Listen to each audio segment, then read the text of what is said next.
Let's fix your phone if you can't hear calls unless the speaker is on. Now, if you make any given phone calls, either just on your iPhone or on FaceTime, and you need that speakerphone to be on to be able to hear, I'm going to walk you through some steps to get that fixed. The very first thing that we'll do is swipe down from the top right, and we will slide this sound volume up. We want to turn that all the way up so that you can make sure that you're able to hear as good as possible whenever anybody calls you and you're on the phone talking. Now, the next thing that we'll want to do here is to toggle off Bluetooth. Because potentially, if you're on Bluetooth, you're connected to another device, and this could be routing any of the speaker or any of the audio over to that other device like a headset or something like that. So we want to turn that off. Now, the other thing that we'll do is we'll get into our settings here, and then we'll scroll down until we get to accessibility.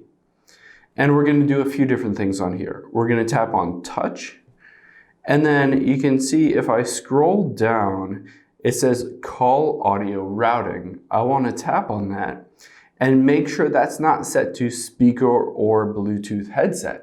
So if it's just set to automatic, then it will automatically route to your phone, especially if Bluetooth is turned off like we just did, and you're not connected to any third-party headsets.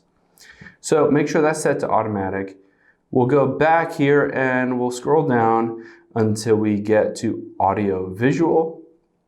And then we're going to do a few things here.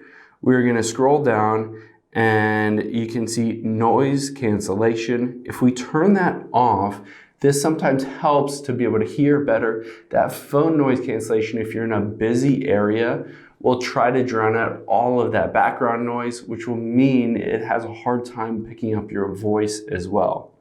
So I would recommend turning that off. And then let's go back and tap on hearing devices. And once you're on here, if you have a hearing aid or something like that, you can always turn on hearing aid compatibility, or MFI hearing devices, you can turn that Bluetooth on and connect to any of those hearing aid devices if you do have one of those. Hope this helps. Thanks for your time today, and I'll see you on the next one.